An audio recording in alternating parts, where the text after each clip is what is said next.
میرے رضا پیارے رضا،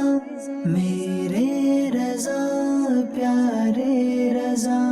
ملک کے سخن کی شاہی تم کو رضا مسلم، جس سمت آ گئے ہو سکے بٹھا دیے ہیں۔ الحمدللہ رب العالمین والصلاة والسلام علی سید المرسلین، اما بعد فاعوذ باللہ من الشیطان الرجیم، بسم اللہ الرحمن الرحیم۔ الصلاة والسلام علیکہ یا رسول اللہ وعلی آلک و اصحابک یا حبیب اللہ۔ مدنی چینل کے ناظرین، مدنی چینل کا پروگرام ہے کلم رضا کے شاہکار، جس میں ہم مجدد اعظم مولانا شاہ امام احمد رضا خان علیہ رحمت الرحمن کی علمی خدمات، آپ کی تحقیقات، آپ کے فتاویٰ اور آپ کے رسائل کا تعارف سنتے ہیں، اور اس بات کو جاننے کی کوشش کرتے ہیں کہ اعلیٰ حضرت امام اہل سنت نے کن کن موضوعات پر قلم اٹھایا اور کس انداز میں اعلیٰ پائے کی تحقیق فرمائی، اور فیضان اعلیٰ حضرت سے کچھ مدنی پھولوں کو چننے کی کوشش کرتے ہیں۔ آج کے پروگرام میں ہم اعلیٰ حضرت امام اہل سنت کی جس مبارک رسالے، مبارک کتاب کا تعارف سنیں گے، اس کا تعلق نبی اعظم خاتم النبیین صلی اللہ تعالی علیہ وسلم کے خدا داد اختیارات سے ہے، یعنی اختیارات مصطفیٰ کے حوالے سے اعلیٰ حضرت امام اہل سنت کا جو شاندار رسالہ ہے، جو فتاوی رضویہ شریف کی 30ویں جلد میں موجود ہے، اور الگ سے بھی کتابی صورت میں یہ رسالہ ملتا ہے۔ اس کا نام کیا ہے، اس کو لکھنے کی وجہ کیا تھی، اور اس کتاب میں اعلیٰ حضرت امام اہل سنت نے تحقیق کا کیا انداز اختیار کیا، اور کس انداز میں اس حقیقت کو، اس اختیارات مصطفیٰ والے اسلامی عقیدے کو بیان فرمایا ہے۔ چنانچہ اعلیٰ حضرت امام اہل سنت سے کسی شخص نے سوال کیا کہ درود تاج میں اور دیگر درودوں میں نبی پاک علیہ الصلوۃ والسلام کے لیے ایک لفظ استعمال کیا جاتا ہے کہ آپ دافع بلا ہیں، دافع البلاء والوباء والقحط والمرض والالم۔ اس طرح کے کلمات ہیں کہ بیماریوں کو دور فرماتے ہیں، اپنے امتیوں سے مشکلات کو، غموں کو، تکلیفوں اور بلاؤں کو رفع فرماتے ہیں۔ تو آیا نبی پاک صلی اللہ تعالی علیہ وسلم کے لیے یہ عقیدہ رکھنا درست ہے یا نہیں؟ آیا یہ شرک تو نہیں؟ کیونکہ حقیقتاً مصیبت ٹالنا، بیماری سے شفا دینا، یہ تو رب تبارک و تعالیٰ کے دست قدرت میں ہے۔ مدنی چینل کے ناظرین، اعلیٰ حضرت امام اہل سنت سے جب یہ سوال ہوا تو آپ نے اس سوال کے جواب میں پوری کتاب تحریر فرما دی، جو کہ سوال کے جواب میں ایک فتویٰ بھی تھا، اور اختیارات مصطفیٰ کے حوالے سے ایک مستقل کتاب، بلکہ اس موضوع پر، اس سبجیکٹ پر یہ ایک انسائکلوپیڈیا تیار ہو گیا۔ فتاوی رضویہ شریف کی 30ویں جلد میں یہ رسالہ موجود ہے۔ اس مبارک رسالے کا نام جو اعلیٰ حضرت امام اہل سنت نے تجویز فرمایا وہ کچھ یوں ہے کہ الامن والاولا لنایت المصطفیٰ بدافع البلا۔ سبحان اللہ، اس مبارک رسالے کا جو نام ہے، اگر اس کا اردو میں ترجمہ کیا جائے تو مدعا واضح ہو جاتا ہے۔ الامن والاولا لنایت المصطفیٰ بدافع البلا۔ اس کا ترجمہ اور مفہوم یہ ہے کہ کلمہ دافع البلا کے ساتھ مصطفیٰ علیہ السلام کی نعت بیان کرنے والوں کے لیے بلاؤں سے امن اور ان کے مرتبے کی بلندی ہے۔ پھر اعلیٰ حضرت امام اہل سنت نے اس رسالے کی ابتدا میں ایک عربی خطبہ تحریر فرمایا، اور یہ آپ کا انداز ہے کہ کسی بھی کتاب اور رسالے کے شروع میں آپ ایک عربی کا خطبہ تحریر فرماتے ہیں، جس میں اللہ تعالیٰ کی حمد و ثنا ہوتی ہے، نبی اعظم صلی اللہ تعالی علیہ وسلم پر درود پاک ہوتا ہے، آل و اصحاب پر درود پاک ہوتا ہے، اور اس خطبے کے کلمات اور اس کا مفہوم ایسا ہوتا ہے جس سے رسالے کے موضوع کی طرف اشارہ ہو جاتا ہے۔ آئیے مدنی چینل کے ناظرین اس مبارک عربی خطبے کا ترجمہ سنتے ہیں جو کہ اس رسالے کی ابتدا میں موجود ہے۔ چنانچہ اعلیٰ حضرت امام سنت کے اس عربی خطبے کا ترجمہ ہے کہ تمام تعریفیں اللہ کے لیے ہیں کہ اس نے ہمیں علم عطا فرمایا اور سب سے سیدھی راہ کی ہدایت عطا فرمائی اور ہمیں سلامتی والے رستے پر چلایا۔ ہمارا پروردگار درود و سلام اور برکت نازل فرمائے، بلا، وبا، قحط، بیماری اور دکھوں کو دور کرنے والے ہمارے آقا و مولا مالک و مأوی محمد صلی اللہ تعالی علیہ وسلم پر، جو زمین اور امتیوں کی گردنوں کے مالک ہیں، اور آپ کی آل اور آپ کے اصحاب پر جو فضل، فیض، عطا اور جود و کرم والے ہیں۔ مدنی چینل کے ناظرین، اعلیٰ حضرت امام اہل سنت نے اس عربی خطبے کے بعد ایک مقدمہ تحریر فرمایا، جس میں آپ نے تمہیدی کلام کرتے ہوئے اس بات کو سمجھایا کہ نبی اعظم خاتم النبیین صلی اللہ تعالی علیہ وسلم کی طرف جن اختیارات کی نسبت کی جاتی ہے، تو یہ اختیارات اور یہ قدرتیں نبی پاک علیہ الصلوۃ والسلام کی ذاتی نہیں بلکہ عطائی ہیں۔ اللہ تعالیٰ نے آپ کو یہ اختیارات عطا فرمائے ہیں، اور قرآن و حدیث میں بھی جا بجا اس بات کا بیان موجود ہے کہ ایک ہی کام کبھی اس کی نسبت اللہ تعالیٰ کی ذات کی طرف ہوتی ہے اور اسی کام کی نسبت اللہ تعالیٰ کی مخلوق کی طرف بھی ہوتی ہے، لیکن ان میں فرق ہوتا ہے۔ اعلیٰ حضرت امام اہل سنت نے اس مقدمے میں اسناد کی اور نسبت کی دو اقسام بیان کی ہیں کہ ایک اسناد اور نسبت حقیقی ہوتی ہے اور ایک اسناد اور نسبت مجازی ہوتی ہے۔ پھر حقیقی نسبت کی بھی آپ نے دو اقسام فرمائی ہیں کہ نسبت حقیقی ذاتی اور نسبت حقیقی عطائی۔ مثال کے طور پر قرآن مجید فرقان حمید میں اللہ تعالیٰ کی ذات کے لیے علم کی صفت کو بیان کیا گیا کہ اللہ علیم ہے، اللہ علم والا ہے، اور اسی قرآن مجید فرقان حمید میں انبیاء کے لیے اور اللہ کے دیگر بندوں کے لیے علم کا، علیم کا لفظ استعمال کیا گیا۔ قرآن مجید فرقان حمید کی آیات اور احادیث کو ہم دیکھتے ہیں تو جا بجا ہمیں یہ چیز نظر آتی ہے کہ کسی کام کی نسبت نبی پاک علیہ الصلوۃ والسلام کی طرف بھی ہوتی ہے، دیگر انبیاء کی طرف بھی ہوتی ہے، مخلوق کے دیگر افراد کی طرف بھی ہوتی ہے، اور اسی کام اور فعل کی نسبت بعض اوقات رب تبارک و تعالیٰ کی ذات کی طرف بھی ہوتی ہے، لیکن ان میں فرق ہوتا ہے کہ اللہ تعالیٰ کی جتنی بھی صفات ہیں، جن افعال کی نسبت اللہ تعالیٰ کی طرف کی جاتی ہے، وہ نسبت حقیقی اور ذاتی ہے۔ اللہ تعالیٰ علم والا ہے ذاتی طور پر، معاذ اللہ رب تبارک و تعالیٰ کو کسی نے علم نہیں دیا، اللہ تعالیٰ کا علم اور اس کی تمام صفات اس کی ذاتی ہیں۔ لیکن نبی پاک علیہ الصلوۃ والسلام کو جو علم عطا ہوا، جو اختیارات عطا کیے گئے، جتنی بھی شانیں عطا کی گئیں، یہ نسبت حقیقی ہے، لیکن حقیقی ہونے کے ساتھ ساتھ یہ عطائی ہے، رب تبارک و تعالیٰ کی دی ہوئی ہے۔ مثال کے طور پر قرآن مجید فرقان حمید میں انبیاء کرام کے لیے اور دیگر افراد کے لیے علم کی صفت کو بیان کیا گیا، علیم کے کلمات ارشاد فرمائے گئے، اور اللہ تبارک و تعالیٰ کے لیے بھی علم کی صفت کو ثابت کیا گیا۔ لیکن ان میں فرق کیا ہے؟ اللہ تعالیٰ علیم ہے، لیکن یہ نسبت حقیقی ذاتی ہے، اللہ تعالیٰ خود سے علم والا ہے، لیکن اللہ کے انبیاء، اللہ کے بندے علم والے اگر ہیں، علیم ہیں، عالم ہیں، تو رب تبارک و تعالیٰ کے دیے ہوئے علم سے ہیں، لہٰذا ان کو جب علیم کہا جائے گا تو وہ نسبت حقیقی اور ذاتی نہیں بلکہ حقیقی عطائی ہوگی۔ چنانچہ امام تقی الدین سبکی رحمۃ اللہ تعالیٰ علیہ شفاء السقام میں بیان فرماتے ہیں کہ نبی صلی اللہ تعالی علیہ وسلم سے مدد مانگنے کا یہ مطلب نہیں کہ حضور خالق و فاعل مستقل ہیں، یعنی ذاتی طور پر یہ کام کر رہے ہیں، یہ تو کوئی مسلمان ارادہ نہیں کرتا۔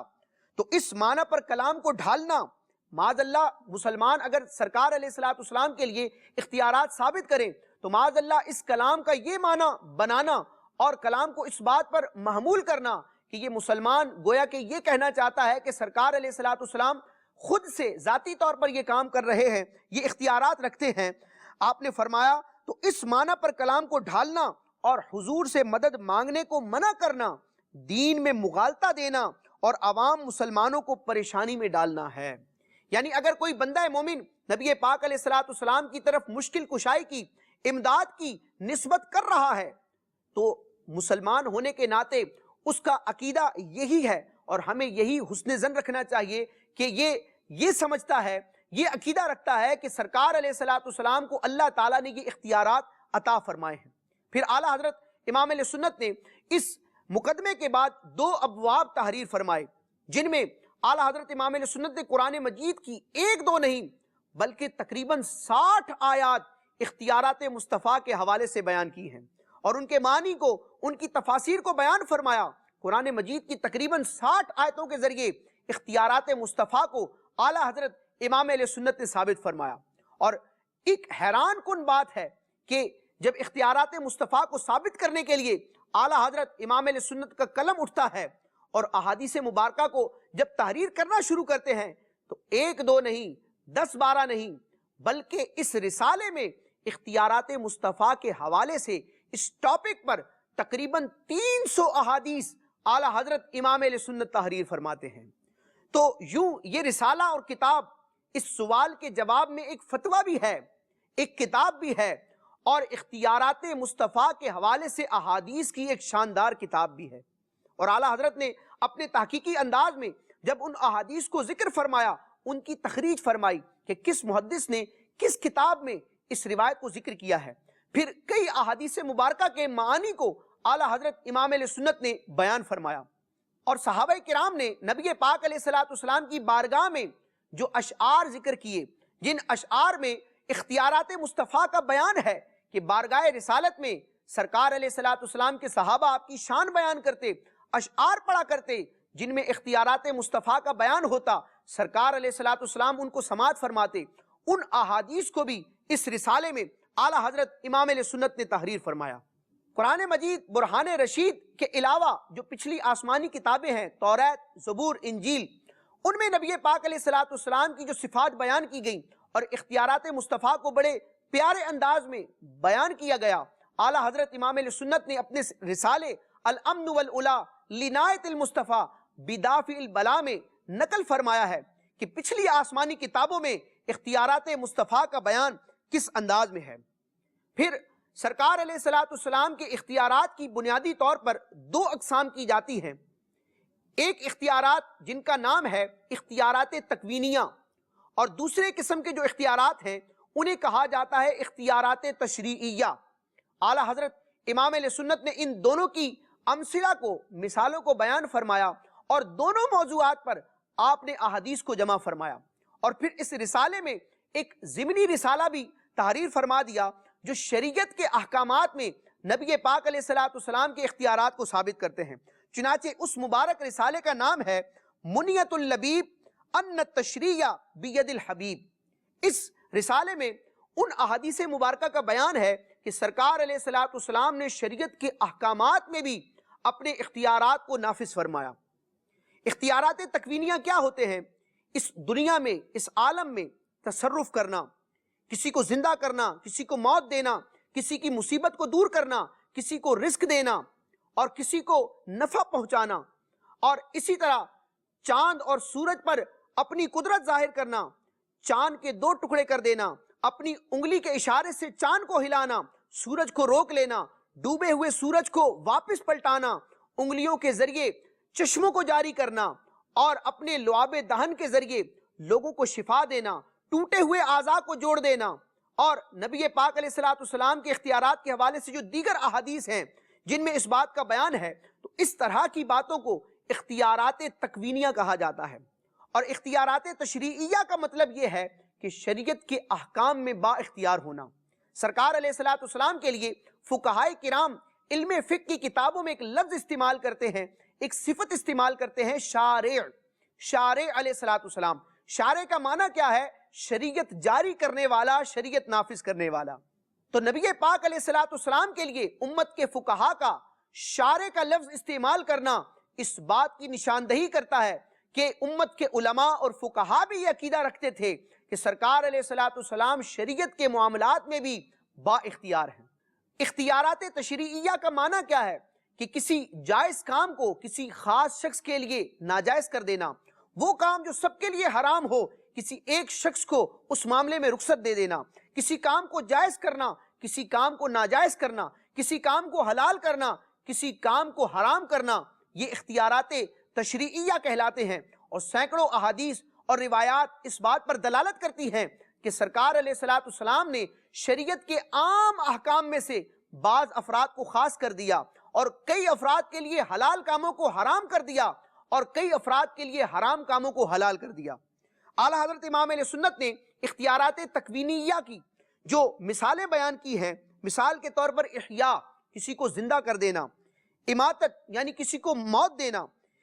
قضائے حاجت یعنی کسی کی حاجت کو پورا کرنا، دفع مصیبت کسی کی مصیبت کو دور کر دینا، عطائے دولت و رزق و نعمت کسی کو دولت عطا کرنا، رزق عطا کرنا، کوئی نعمت عطا کرنا، فتح و شکست یعنی کسی کو کامیاب کرنا اور کسی کو ناکام کرنا، یہ اختیارات تکوینیہ ہیں۔ اور اختیارات تشریعیہ کی مثالوں میں اعلیٰ حضرت نے بیان فرمایا کہ کسی فعل کو فرض یا حرام یا واجب یا مکروہ یا مستحب یا مباح کر دینا، اور یہ تمام تر اختیارات نبی پاک علیہ الصلوۃ والسلام کی ذات کے لیے ثابت ہیں اور احادیث مبارکہ میں بیان کیے گئے ہیں۔ اس رسالے میں جو احادیث مبارکہ ہیں جن کی تعداد تقریباً 300 ہے، اگر ایک ایک حدیث کو بیان کیا جائے تو کئی سلسلے، کئی پروگرام ہو سکتے ہیں۔ ایک دو احادیث مبارکہ ہم سنتے ہیں۔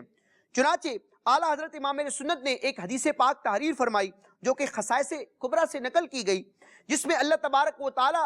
کا ایک ارشاد ہے۔ اللہ تبارک و تعالیٰ نے اپنے ایک نبی کی طرف وحی فرمائی اور اس نبی علیہ الصلوۃ والسلام کو ارشاد فرمایا کہ بے شک میں ایک نبی امی کو بھیجنے والا ہوں، یعنی پچھلی امتوں کے ایک نبی پر نبی پاک علیہ الصلوۃ والسلام کی صفات کے حوالے سے اللہ تعالیٰ نے وحی نازل فرمائی اور اس نبی علیہ الصلوۃ والسلام سے ارشاد فرمایا بے شک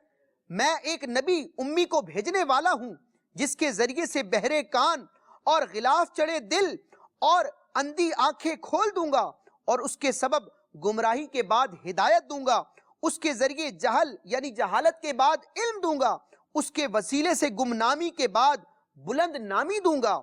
اس کے ذریعے ناشناسائی کے بعد شناخت دوں گا، اس کے واسطے سے کمی کے بعد کثرت دوں گا، اس کے سبب سے محتاجی کے بعد غنی کروں گا، اس کے وسیلے سے پھوٹ کے بعد یک دلی کروں گا، اس کے وسیلے سے پریشان دلوں، مختلف خواہشوں، متفرق امتوں میں میل کر دوں گا۔ اسی طرح ایک اور حدیث مبارکہ اعلیٰ حضرت امام علیہ سنت نے تحریر فرمائی۔ نبی پاک علیہ الصلوۃ والسلام ارشاد فرماتے ہیں جب اللہ تعالیٰ نے عرش بنایا اس پر نور کے قلم سے جس کا طول مشرق سے مغرب تک تھا لکھا، یعنی یہ عبارت تحریر فرمائی کہ اللہ کے سوا کوئی سچا معبود نہیں، محمد اللہ کے رسول ہیں، میں انہی کے واسطے سے لوں گا اور انہی کے وسیلے سے دوں گا، ان کی امت سب امتوں سے افضل ہے اور ان کی امت میں سب سے افضل ابو بکر صدیق ہیں۔ اسی طرح ایک اور حدیث مبارکہ اعلیٰ حضرت امام علیہ سنت نے تحریر فرمائی۔ ان تین احادیث کو تحریر کرنے کے بعد قلم رضا کو جنبش ہوتی ہے اور اعلیٰ حضرت تحریر فرماتے ہیں بحمد اللہ تعالی اسی حدیث جلیل جامع پر ختم کیجئے کہ اللہ عز و جل کی بارگاہ کا تمام لینا دینا، اخذ و عطا سب محمد الرسول اللہ صلی اللہ تعالی علیہ وسلم کے ہاتھوں، ان کے واسطے سے، ان کے وسیلے سے ہے، اسی کو خلافت عظمیٰ کہتے ہیں۔ پھر مزید آگے چل کر اعلیٰ حضرت امام علیہ سنت ان تین روایات جن میں سے دو احادیث ہم نے سنی ہیں ان کے بارے میں فرماتے ہیں بحمد اللہ تعالی تین احادیث اخیر نے یعنی آخر میں بیان کردہ تین احادیث نے روشن و مستنیر کر دیا، واضح کر دیا کہ جو نعمت ملی، جو بلا ٹلی، سب مصطفیٰ صلی اللہ تعالی علیہ وسلم کے باعث حاصل و زائل ہوئی۔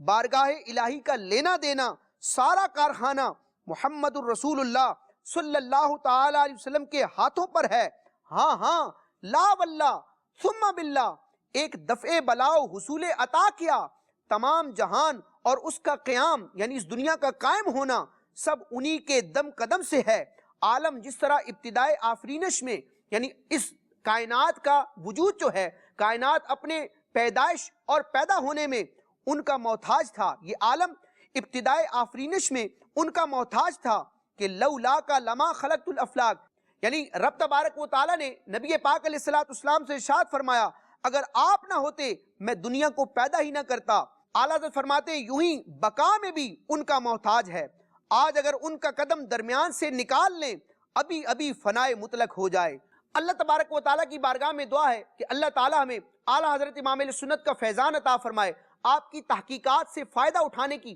توفیق عطا فرمائے، اور 14 صدیوں کے جن عقائد کو اعلیٰ حضرت امام علیہ سنت نے اپنے رسائل میں بیان کیا ہے ان کو سمجھنے، ان کو اپنانے اور آنے والی نسلوں کو وصیت کرنے کی توفیق عطا فرمائے۔ مدنی چینل کے ناظرین، قلم رضا کے شاہکار کا جو پہلا مرحلہ ہے جس میں ہم اعلیٰ حضرت امام علیہ سنت کے رسائل اور تحقیقات کے حوالے سے جانتے ہیں، وہ اپنے اختتام کو پہنچا۔ اب اس پروگرام کا جو اگلا سیگمنٹ ہے کلام رضا کے اشعار، اس کو ملاحظہ کرتے ہیں۔ جس سمت آ گئے ہو سکے بٹھا دیے ہیں۔ مدنی چینل کے ناظرین، مدنی چینل کے پروگرام کلام رضا کے شاہکار کا سیگمنٹ ہے کلام رضا کے اشعار، جس میں ہم اعلیٰ حضرت امام علیہ سنت کے نعتیہ دیوان ہدایت بخشش کے اشعار کو سمجھتے ہیں کہ ان میں فن شاعری کی کیسی کیسی خوبیاں موجود ہیں اور فصاحت و بلاغت کے کیسے گوہر نایاب اعلیٰ حضرت امام اہل سنت کے اشعار میں چمکتے ہوئے دکھائی دیتے ہیں۔ فن شاعری کی ایک اصطلاح ہے، ایک ٹرمینالوجی ہے جس کو کہا جاتا ہے صنعت حسن طلب۔ صنعت حسن طلب کا مطلب کیا ہے کہ شاعر اپنے اشعار میں اگر کسی سے کچھ سوال کرتا ہے، رب کی بارگاہ میں التجا ہے، نبی پاک علیہ السلام کی بارگاہ میں استغاثہ ہے، یا کسی بھی اللہ کے نیک بندے سے جب سوال کرنا ہے تو وہ سوال اور وہ طلب عمدہ الفاظ میں ہو، شاندار پیرائے میں ہو، لطیف پیرائے میں ہو۔ اور جب انسان کسی سے کچھ مانگتا ہے اور اس مانگنے میں الفاظ اور جملوں کو بڑے ترتیب کے ساتھ استعمال کرتا ہے، بیان کرتا ہے، اس کا مقصود یہ ہوتا ہے کہ میری التجا کو شرف قبولیت بخشا جائے۔ شعراء نے بڑے پیارے پیارے انداز میں صنعت حسن طلب کے اشعار لکھے، لیکن اعلیٰ حضرت امام علیہ سنت کی بات ہی جدا ہے۔ اعلیٰ حضرت امام علیہ سنت نے اپنے نعتیہ دیوان میں کئی ایسے اشعار تحریر کیے جن میں رب تبارک و تعالیٰ کی بارگاہ میں دعا ہے، التجا ہے، یہ نبی پاک علیہ السلام کی بارگاہ میں استغاثہ ہے، اور وہ استغاثے کا، دعا کا، التجا کا اور مناجات کا انداز اتنا پیارا ہے، الفاظ اتنے پیارے ہیں کہ انسان کے دل میں گھر کر جاتے ہیں۔ اعلیٰ حضرت امام علیہ سنت کا ایک شعر ہے جس میں انتہائی درجے کی عاجزی ہے اور بڑے ادب اور تہذیب والا لہجہ استعمال کرتے ہوئے بڑے شاندار پیرائے میں رب کی بارگاہ میں عرض کرتے ہیں: کریم اپنے کرم کا صدقہ لئی میں بے قدر کو نہ شرما، تو اور رضا سے حساب لینا، رضا بھی کوئی حساب میں ہے۔ کریم اپنے کرم کا صدقہ، یہ رب کی بارگاہ میں التجا ہے کہ اے کرم والے تجھے اپنے کرم کا صدقہ لئیم بے قدر کو نہ شرما۔ لئیم کہتے ہیں کم تر شخص کو، بے قدر جس کی کوئی ویلیو اور وقت نہ ہو، حالانکہ آپ زمانے کے امام ہیں، اپنے وقت کے امام اعظم ہیں، اتنے بڑے محقق، دین کے مجدد، اتنے بڑے محدث اور اتنے بڑے مرشد ہیں، لیکن رب کی بارگاہ میں بندگی کا اظہار کرتے ہوئے، عاجزی کرتے ہوئے اور رب کی بارگاہ میں التجا کرتے ہوئے عرض کرتے ہیں کہ لئیم بے قدر کو نہ شرما۔ اے اللہ تو کریم ہے اور میں لئیم ہوں۔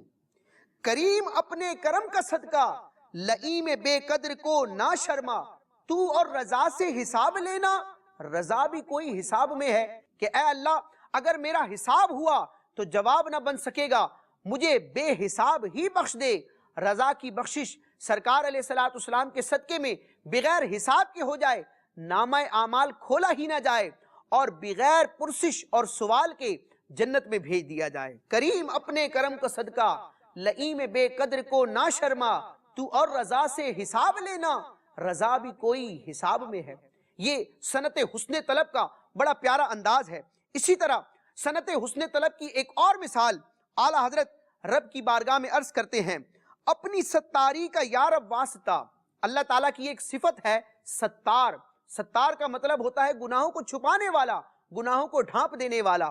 اعلیٰ حضرت امام علیہ سنت رب کی بارگاہ میں رب کی شان ستاری کا واسطہ دیتے ہیں اور حسن طلب کے اس صنعت کے جوہر کو دکھاتے ہیں کہ اپنی ستاری کا یا رب واسطہ، یا اللہ تجھے اپنی شان ستاری کا واسطہ، ہونا رسوا برسرے دربار ہم، کہ جب قیامت والے دن ساری مخلوق ہوگی، اے اللہ ہمیں ہمارے گناہوں اور ہمارے جرموں کی وجہ سے شرمندہ نہ فرمانا، ہمیں رسوا نہ فرمانا۔ جس طرح دنیا میں تو نے ہمارے عیبوں کو چھپایا، شان ستاری کا اظہار فرمایا، قیامت کے دن بھی ہمارے گناہوں کو چھپا کر سرکار علیہ السلام کی شفاعت اور رحمت کے صدقے میں جنت عطا فرما۔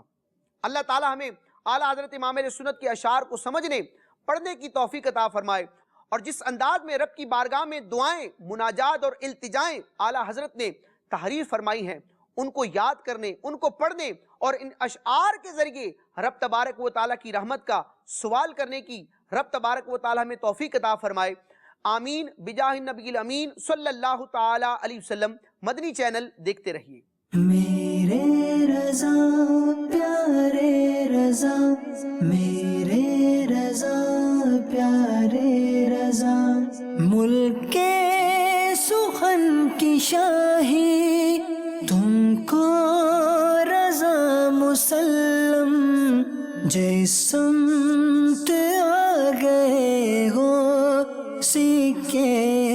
بٹھا دیے